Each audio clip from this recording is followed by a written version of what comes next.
बिस्मिल्लाहिर्रहमानिर्रहीम। आज हम पिछले 3 लेक्चर को कंक्लूड करते हुए जो इम्पेक्ट है पब्लिक सेक्टर का, प्राइवेट सेक्टर का और थर्ड सेक्टर जो कि नॉट फॉर प्रॉफिट ऑर्गेनाइजेशन का सेक्टर होता है, उन तीनों का जो इम्पेक्ट आता है प्रोक्योरमेंट और सप्लाई चेन के ऊपर, उसको ओवरव्यू, एक कंक्लूडिंग ओवरव्यू लेंगे ताकि हम इसको क्लोज करके फिर आगे चलें।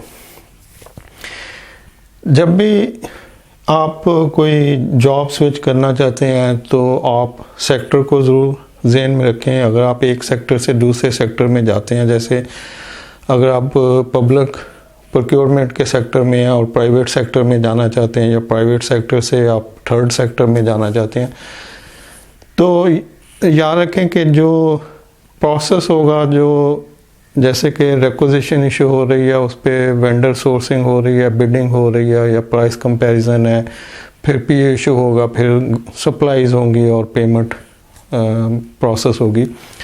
तो ये जो प्रोसेस है ये सिमिलर है तीनों सेक्टर में, खा वो पब्लिक सेक्टर हो, खा प्राइवेट या थर्ड सेक्टर की प्रोक्योरमेंट हो। लेकिन जो डिफरेंस होगा इन तीनों सेक्टर में, वो इस प्रोसेस को करने के पीछे जो रूल्स एंड रेगुलेशंस होते हैं, जिसको हम पॉलिसी, प्रोसीजर या मैनुअल कहते हैं, वो डिफरेंट होगा।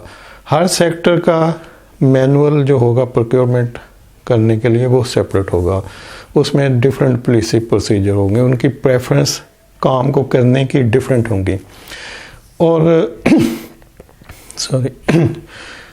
और उसकी वजह यह है कि तीनों सेक्टर के ऑब्जेक्टिव डिफरेंट है। तीनों का जो ऑब्जेक्टिव है वो एक दूसरे से मैच नहीं करता। तो जब ऑब्जेक्टिव डिफरेंट होंगे तो इम्पैक्ट भी डिफरेंट आएगा। ये हम ऑलरेडी पिछले 3 लेक्चर में डिस्कस कर चुके हैं कि इम्पैक्ट जो है वो ऑब्जेक्टिव के ऊपर बेस कर रहा होता है।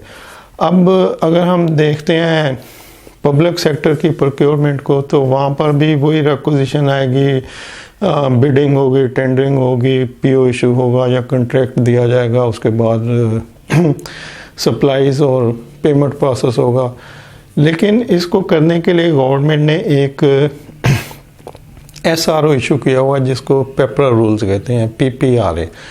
पाकिस्तान में जितनी भी पब्लिक सेक्टर की प्रोक्योरमेंट, यानी गवर्नमेंट के जो अदारे प्रोक्योर करते हैं, वो सारे की सारी प्रोक्योरमेंट इन पेपरा रूल्स के अकॉर्डिंगली होती है।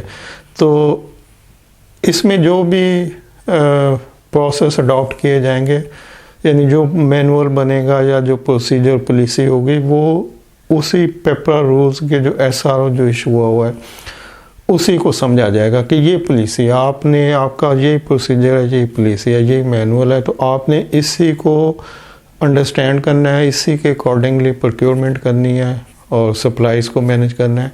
तो ये आपका पूरा प्रोसेस है। लेकिन जब हम जाएंगे प्राइवेट सेक्टर की तरफ, तो वहाँ पर हर ऑर्गेनाइजेशन का अपना मैनुअल होता है और उसमें उनकी अपनी प्रोसीजर और पॉलिसी होती हैं।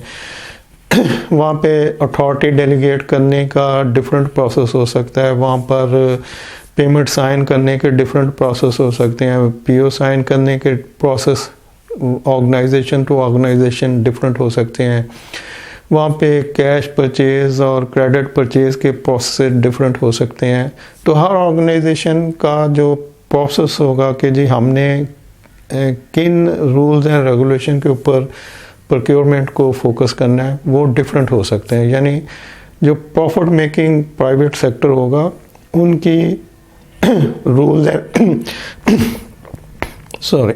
उनके रूल्स एंड रेगुलेशन उस ऑर्गेनाइजेशन के बेनिफिट को देखते हुए बनाए जाते हैं। अब ऑर्गेनाइजेशन जितनी भी पब्लिक सेक्टर, प्राइवेट सेक्टर में जितनी भी प्रॉफिट मेकिंग ऑर्गेनाइजेशन होगी, उनका जो फोकस होता है वो ब्रांड के ऊपर होता है।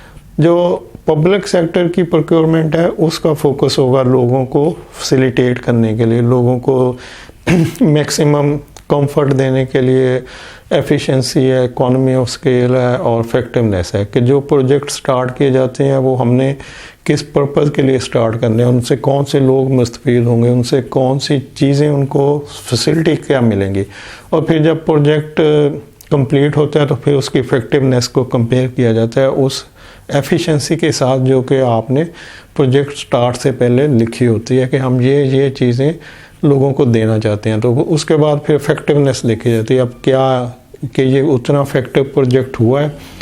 अगर कोई करप्शन नहीं होती, उसमें कोई फ्रॉडुलेंसी नहीं होती, तो वो प्रोजेक्ट इफेक्टिव होगा।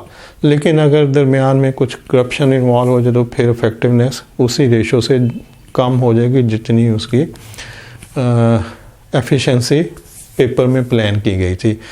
तो जितना भी गवर्नमेंट का सेक्टर होता है, जिसको पब्लिक सेक्टर कहा जाता है, उसमें सारे का सारा फोकस लोगों की वेलफेयर, वेल बीइंग, इनको एजुकेशन कितनी देनी है, इनको मेडिकल की फैसिलिटीज़ कितनी देनी है, तो इस तरह की चीज़ों के ऊपर होता है। और इन चीज़ों के लिए उनको फिर इफेक्टिवनेस और एफिशिएंसी को ऑब्जर्व करना पड़ता है। तो वहाँ पे कोई कॉस्ट कटिंग नहीं है, कोई कॉस्ट सेविंग नहीं है। इस तरह की चीज़ों को मतलब सेकेंडरी या थर्ड पोजीशन पे लेके जाया जाता है। और वैसे भी गवर्नमेंट के जितने भी प्रोजेक्ट होते हैं, वहाँ पे जो लेटेस्ट और इनोवेटिव चीज़ें होती हैं उनको इंस्टॉल किया जाता है, ताकि लोग जो एडवांस चीज़ें हैं उनको उनसे फैसिलिटेट हो सकें। लेकिन जो पब्लिक सेक्टर है, वहाँ पे कॉस्ट कटिंग भी होगी, कॉस्ट सेविंग भी होगी, और वैल्यू फॉर मनी का भी डिफरेंट कंसेप्ट होगा, क्योंकि वहाँ पे ब्रांड को प्रोटेक्ट किया जा रहा होता है। मैं एक फूड कंपनी में था, वहाँ रेड सिरप बनता था, और उस रेड सिरप के लिए जो रेड कलर यूज़ होता था वो यूके की एक कंपनी है, वहाँ से इंपोर्ट होता था। अब वो जो यूके की कंपनी उस रेड कलर की प्राइस चार्ज करती थी, वो कोई से 3,000 पर केजी के करीब था। फिर similar like food colour India में बनने शुरू हो गए, मैन्युफैक्चर होना शुरू हो गए, तो उनकी क्वालिटी भी अच्छी थी। और जब इंडियन कंपनीज ने पाकिस्तानी इंडेंटर के थ्रू कांटेक्ट किया उस कंपनी से कि जी आप इनको ट्रायल कर लें, हम आपको असिस्टेंस देते हैं, सैम्पलिंग करवाते हैं, तो कंपनी ने सोचा कि चलो देखते हैं, इनको चेक करते हैं। तो जब उनको ट्रायल किया गया तो उनकी जो इफेक्टिवनेस थी या उनका जो रिज़ल्ट था वो ऑलमोस्ट सिमिलर लाइक यूके की कंपनी के बराबर था। लेकिन कंपनी ने डिसीजन लिया कि हम इंडियन कलर को यूज़ नहीं करेंगे, हम जो यूके से आ रहा है उसी को यूज़ करेंगे।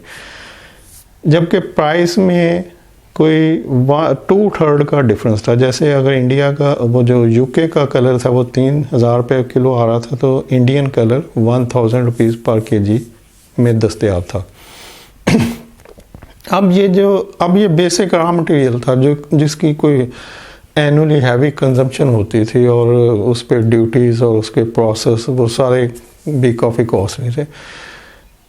अगर कंपनी उसको यूके ओरिजिन से स्विच करके इंडियन ओरिजिन के कलर पे चली जाती तो उसके लिए काफ़ी सारा बेनिफिट था, इसमें कॉस्ट सेविंग काफ़ी सारी थी और हैंडसम कॉस्ट सेविंग थी, जिसके ऊपर काफ़ी दिन डिस्कशंस भी होती रही और डिसीजन लेने में भी काफ़ी टाइम लगा। लेकिन एट द एंड जो सीईओ थे, कंपनी के ऑनर थे, उन्होंने कहा कि नहीं, हम यूके के जो ऑलरेडी हम यूज़ कर रहे हैं हम उसी के ऊपर रहेंगे, हम इसको किसी चीपर सोर्स या कॉस्ट सेविंग के लिए स्विच नहीं करेंगे।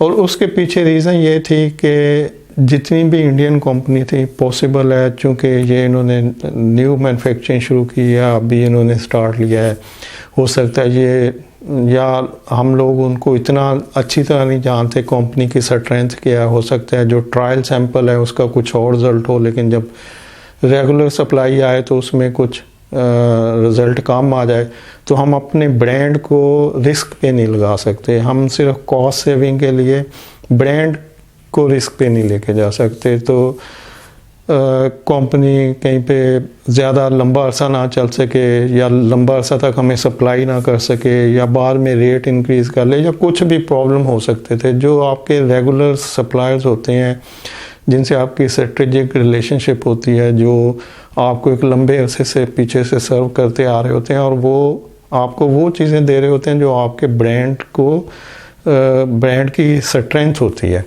तो अब जो ब्रांड की स्ट्रेंथ थी, जो रेड सिरप है, ये रमज़ान में तो बेबहा चलता है, पाकिस्तान में 2 ही रेड सिरप हैं, तो मैं उस दूसरे की बात करूं जो टॉप पे है।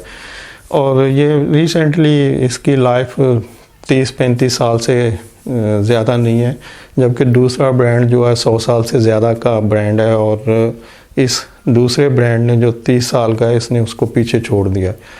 तो अब वो जो ब्रांड की स्ट्रेंथ है, जो लोगों के ज़हन में इमेज है ब्रांड का, जो ताकत है उसकी, उसको सिर्फ कुछ अमाउंट की कॉस्ट सेविंग के लिए, बेशक वो एक हैंडसम अमाउंट ही क्यों ना हो, उसको रिस्क पे नहीं लगाया जा सकता। तो डिसीजन ये हुआ कि नहीं, हम यूके वाले जो कलर्स हैं उसी को यूज़ करेंगे और अपने ब्रांड को रिस्क पे नहीं लाएंगे। तो इसलिए जो प्राइवेट सेक्टर होता है उसकी सारी प्रोक्योरमेंट की पॉलिसीज़, प्रोसीजर, मैनुअल जो भी होता है वो ब्रांड को फोकस करते हुए बनाया जाता है कि हमने ब्रांड को रिस्क पे नहीं लाना। एप्पल है, हुंडा है, क्रोला है, नेशनल है, तोशिबा है, इस तरह के लाखों ब्रांड है। अगर आप दुनिया में ब्रांड्स को देखें तो वो कभी भी कॉस्ट कटिंग या कॉस्ट सेविंग के लिए अपने ब्रांड को रिस्क पे नहीं लगाएंगे। एप्पल कभी भी अपनी कुछ सेविंग के लिए अपने ब्रांड को रिस्क पे नहीं लगाएगा। तो उसकी जो भी प्रोक्योरमेंट पॉलिसी होगी वो अपने ब्रांड को सामने रखते हुए बनाई जाएगी कि हमने ब्रांड को किस तरह से इसकी स्ट्रेंथ को बढ़ाना है, ना कि कम करना है। तो हम ब्रांड की जो स्ट्रेंथ है वो बेस कर रही होती है 5 right of procurement: right place, right quantity, right quality, right time, right price. अगर ये चीज़ें आप फॉलो कर रहे होते हैं तो आप अपने बेसिकली ब्रांड को स्ट्रेंथन कर रहे होते हैं, ब्रांड की कुव्वत को आगे बढ़ा रहे होते हैं।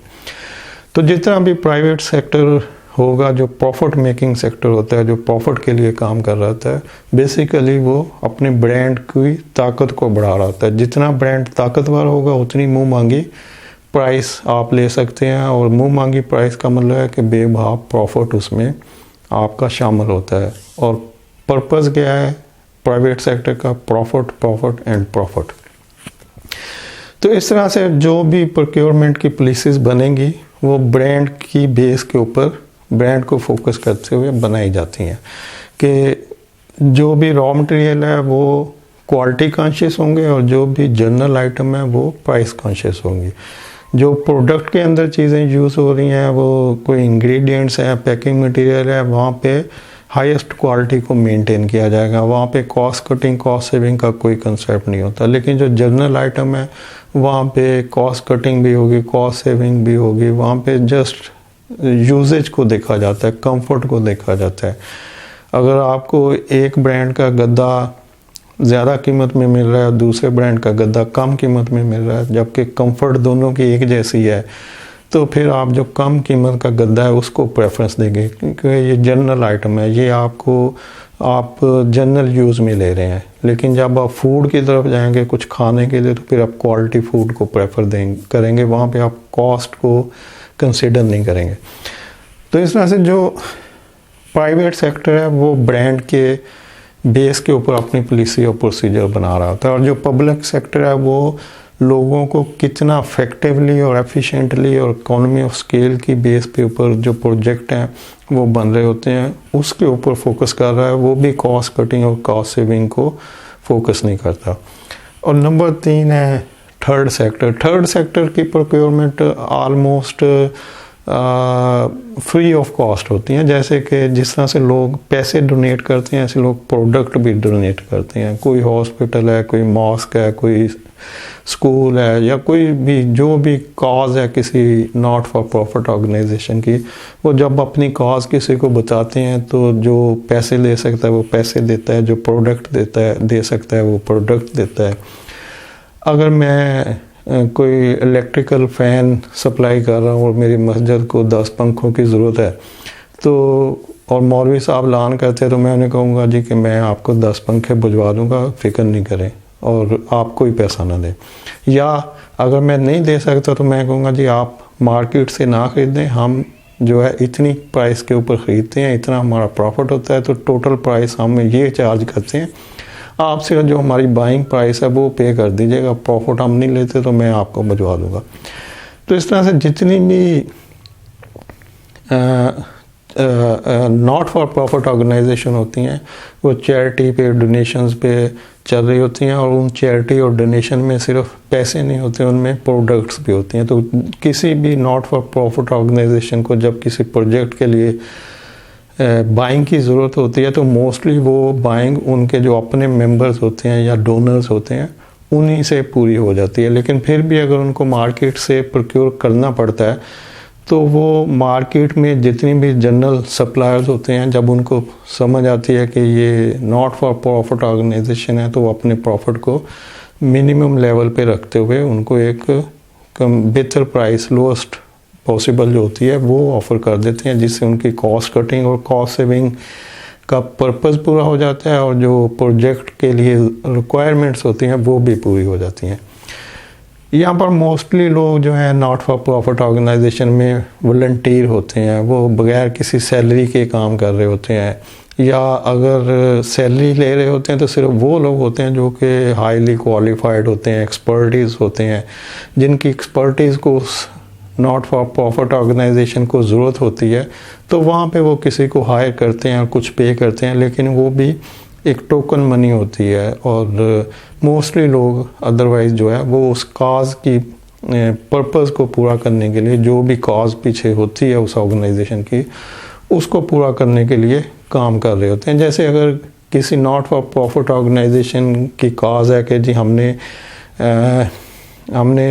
जो बच्चे जो कूड़ा करकट इकट्ठा करते हैं उनको एजुकेशन देनी है, तो वो उसके लिए कुछ दिन, एक माह मैं एजुकेशन उनको दे दूंगा, एक माह मेरा एक दोस्त दे देगा, फिर एक माह कोई और बंदा दे देगा। तो इस तरह से लोग वॉलंटियर अपनी सर्विसेज प्रोवाइड करते हैं कि हम इस आपकी काज के साथ हैं और हम इसको आपको सपोर्ट कर देंगे।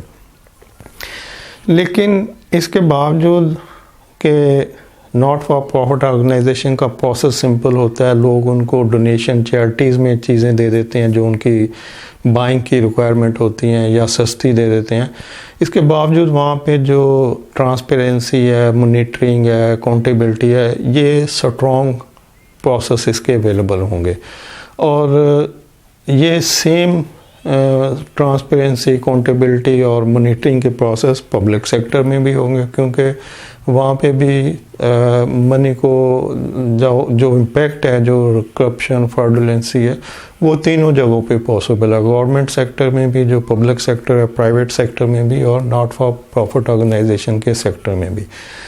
तो जो मेन चीज़ें तीनों जगह पे अवेलेबल होंगी वो ट्रांसपेरेंसी ऑफ प्रोसेस होगा, अकाउंटेबिलिटी का प्रोसेस होगा, कोड ऑफ एथिक्स होंगे, कोड ऑफ कंडक्ट होगा, और इस तरह की सारी पॉलिसी जो हैं वो उस मैनुअल और पॉलिसी प्रोसीजर का हिस्सा होंगी जो इन तीनों सेक्टर के अंदर चल रहे होंगे।